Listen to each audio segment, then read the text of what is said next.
చంద్రబాబు నాయుడు గారి గ్రాఫ్ పడిపోతుంది అంటున్నారు జగన్మోహన్ రెడ్డి గారు. సో ఆయన ఇచ్చిన హామీలు అమలు చేయలేకే డైవర్షన్ పాలిటిక్స్ చేస్తున్నారన్నారు. చంద్రబాబు నాయుడు గారు అన్ని వర్గాల్ని మోసం చేస్తున్నారన్నారు. రైతులకి 0 వడ్డీకి రుణాలు ఇవ్వటం లేదన్నారు. ఆరోగ్యశ్రీ లేదు, ప్రజలకి ఆరోగ్యానికి బాసట అసలే లేదు, ఫీజు రియంబర్స్మెంట్ లేదు, అదేవిధంగా వసతి దీవెన లేదు, వ్యవసాయం, విద్య, వైద్యం, శాంతి భద్రతలు తిరోగమనంలో పయనిస్తున్నాయి. కూటమి పాలనలో గల్లీ గల్లీలో బెల్ట్ షాపులు దర్శనమిస్తున్నాయి. ఇవన్నీ కూడా మాజీ ముఖ్యమంత్రి జగన్మోహన్ రెడ్డి గారు మాట్లాడుతూ ఉన్నారు. విన్నాం సార్. అసలు ఆయన భావోద్వేగానికి కాదు సార్ గురవ్వాల్సింది, పశ్చాత్తాపడి ఉంటే ఈరోజు ఆంధ్రప్రదేశ్ ప్రజలు కొంచెం సంతోషపడి ఉంటారు. గత 5 సంవత్సరాల్లో రాష్ట్రాన్ని సర్వనాశనం చేసేసి అసలు ఆంధ్రప్రదేశ్ అంటేనే పరిశ్రమలతో సహా పారిపోయే విధంగా చేసి మద్యాన్ని ఏర్లై పారించి ఈరోజు ఆయన ఇక్కడికి వచ్చి ఆయన మాట్లాడడం అనేది చాలా అపహాస్యంగా ఉంది. ఎందుకంటే నేను చెప్తాను, ఎవరో పతివత ప్రమాణం వండింది తెల్లవారిన దాకా చల్లేరలేదంట అని ఎవరో చెప్పుకుంటే ఈ మనిషి చేతిలో ప్రమాణం పెట్టుకొని ఉఫ్ఫు ఉఫ్ఫును ఊదుకుంటే తెల్లవారిన దాకా కూర్చున్నాడంట. ఎందుకంటే ఈయన పతివ్రత అని చెప్పుకోవడానికి. ఆ విధంగా ఉంది ఇతని పనితీరు. సార్ మనం చూడలేదా, మద్యపాన నిషేధం చేస్తామని అధికారంలోకి వచ్చి ఈ రోజు మద్యం లెక్కల గురించి మాట్లాడుతున్నారు. అక్కడే తెలుస్తుంది వీళ్ళ చిత్తశుద్ధి. అసలు వీళ్ళకి మద్యం గురించి మాట్లాడే అర్హత లేదంటాను నేను. డిస్టిలరీలను ఈయన ప్రజావేదికను కూల్చేస్తాడే గాని మేమేదో డిస్టిలరీలు తెచ్చామని వాటిని మూసేయలేకపోయాడంట ఈయన, వాటిని కొనసాగించాడంట ఈయన. ఎవరన్నా నమ్ముతారా సార్? మీరు చూడలేదా గత 5 సంవత్సరాల్లో ఎంతమంది ప్రజలు అనారోగ్యానికి గురైపోయారు, వ్యసనాలకు బానిసైపోయారు, ఆస్తులు అమ్ముకొని మరి మద్యం తాగారు మీ ధరలు భరించలేక. అవును, ఇప్పుడు నరసింహప్రసాద్ గారు, ఇప్పుడు వైసీపీ నుంచి వంగవీటి నరేంద్ర గారు ఏం చెప్తా ఉన్నారు, భూమి బీర్లు కానీ ప్రెసిడెంట్ మెడల్ కానీ ఇవన్నీ కూడా చంద్రబాబు నాయుడు గారి హయాంలో ఆయన అప్రూవల్ చేసి ఆయన పర్మిషన్లు ఇచ్చినటువంటి డిస్టిలరీలు వాటికి సంబంధించినటువంటి మద్యం బ్రాండ్లు అని చెప్తా ఉన్నారు. ప్రజావేదిక మేము కట్టింది కదా, దాన్ని కూల్చేసారా? మరి ఎందుకు కూల్చేశారు? పోలవరం మీద మేము ప్రాణాలు పెట్టుకుని పనిచేయలేదా? ఎందుకు దాన్ని సర్వనాశనం చేశారు మీరు? ప్రజలు మెచ్చిన పనులు చేసిన దాంట్లో అన్నిట్లో మీరు అడ్డుకోగలిగిన వాళ్ళు, ఇలాంటివి జరిగితే వాటిలో తప్పు జరిగిందంటే అడ్డుకోలేకపోయారా? నమ్మాలా ప్రజలు? ఈరోజు మద్యం సిండికేట్లుగా ఈ ఎవరైతే డిస్టిలరీలు ఉన్నారో వాళ్లతోనే కుమ్మక్కై బెదిరించి వాళ్ళ దగ్గర నుంచి వాటాలు తీసుకుని ముడుపులు తీసుకున్న వాళ్ళు వీళ్ళు ఈ రోజు జైల్లో మగ్గుతున్నారు.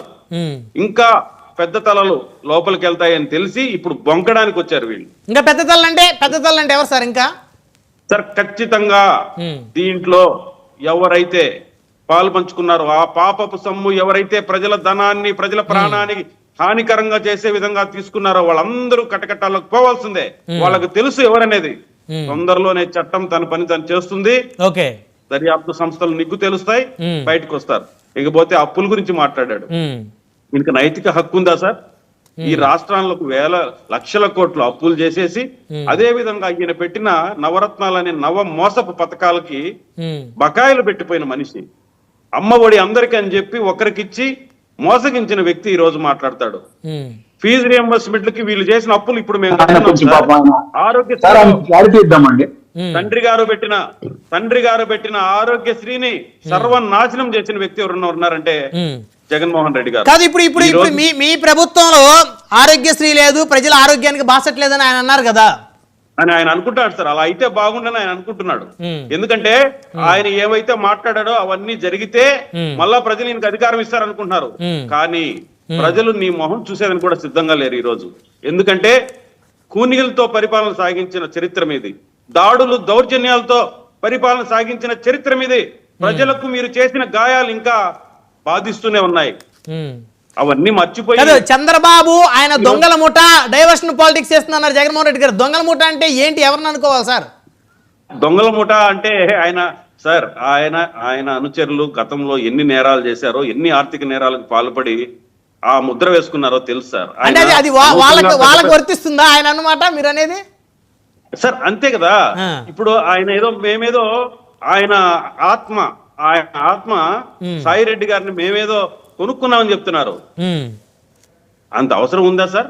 164 స్థానాలు ఇచ్చి ప్రజలు ఈ రోజు మమ్మల్ని అధికారం చెయ్యి, గత రాక్షస పరిపాలన నుంచి మాకు ఊరట కలిగించు అని చెప్తే మాకు అలాంటి వాళ్ళని తీసుకోవాల్సిన అవసరం ఉందా సార్? చెప్పండి, ప్రజలు నమ్ముతారా? నువ్వే కదా చెప్పావు, సాయన్న మంచోడు, వెన్నలాంటి మనసు. నా వెన్నంటున్నాడు, 15 సంవత్సరాల నుంచి ఉన్నాడు నా వెన్నంట, ఎక్కడ ఎలాంటి లాభం ఆశించలేదు అని చెప్పారు ఎన్నికల ముందు. ఆయన పాపం నెల్లూరు పార్లమెంట్ అభ్యర్థిగా ఆయన బరిలో దింపినప్పుడు. అలాగే కూడా అనుకుందాం సార్, అలాంటి వ్యక్తులు కూడా నిన్ను చీకొడుతున్నారంటే దానికి ఏంటి సార్ మీనింగ్? అలాంటి వ్యక్తులు కూడా నిన్ను దూరం అయిపోతున్నారంటే ఏంటి సార్ దాని అర్థం? అంటే ఇప్పుడు ఆయన ఉద్దేశం సాయిరెడ్డి గారిని ఒకవేళ లొంగ తీసుకున్నారా, మిమ్మల్ని కూడా అరెస్ట్ చేస్తాం మీరు కనుక అక్కడి నుంచి బయటికి రాకపోతే అనేది ఆయన ఉద్దేశంగా అనుకోవాలా, జగన్ గారి ఉద్దేశంగా? సార్ ఆయన చేసిన పాపాలకి ఆయన దొరికిపోతాడని ఆయనకు తెలుసు సార్. అందుకే ఈ రకరకాల కథలు అల్లుతున్నాడు, ప్రజలు ప్రిపేర్ చేస్తున్నాడు ముందే. లేకపోతే ఏ రోజు ప్రెస్ మొహానికి వచ్చి 5 ఏళ్లలో మాట్లాడింది చూసారా మీరు ఎప్పుడన్నా? లేదు. పరదాలు కట్టుకుని చాటుగా తిరిగిన వ్యక్తి ఈ రోజు ప్రజల కోసం వచ్చి మీడియా ముందు మాట్లాడుతున్నారంటే మనం నమ్మచ్చా సార్? నీకు అంటే మాట్లాడకూడదా నరసింహప్రసాద్ గారు? ఆయన ఒక మాజీ ముఖ్యమంత్రి, ఈ రాష్ట్రంలో శాసనసభ్యుడిగా ఉన్నాడు, మాట్లాడకూడదా ఏంటి? మాట్లాడచ్చు. పబ్లిక్ లో గంట మాట్లాడితే అసెంబ్లీలో కూడా మాట్లాడాలి. నీకు అసెంబ్లీలో మీరు గౌరవం ఇవ్వట్లేదు అందుకనే రావట్లేదు అంటున్నారు నరేంద్ర గారు. సార్ ఆయన రమ్మన్నాడు సార్, మేము సన్మానం చేస్తాం సార్, ఆయనకి గౌరవం ఇస్తాం. నరేంద్ర గారు మీ వాయిస్ మీట్ లో ఉంది, రెస్పాండ్ అవ్వండి. మీ వాయిస్ మీట్ లో ఉంది. శాలవా గప్పి పూలమాలేసి సన్మానం చేస్తాం, ప్రజల పక్షాన్ని నిలబడమని. రమ్మనండి. ఆ 5 నిమిషాల 10 నిమిషాల గంటన అరగంటన అనేది పబ్లిక్ మీకు ఇచ్చిన మ్యాండేటరీ. అది పబ్లిక్ మీకు ఇచ్చిన మ్యాండేటరీ. ఒక్క నిమిషం నరసింహప్రసాద్ గారు, ఒక్క నిమిషం. నరేంద్ర గారు, జగన్మోహన్ రెడ్డి గారు అసెంబ్లీకి వస్తే ఆయన్ని సన్మానించి మరి ఆయన్ని గౌరవిస్తాము, ఆయన రమ్మనండి అని చెప్పేసి వారు చాలా బహిరంగంగా చాలా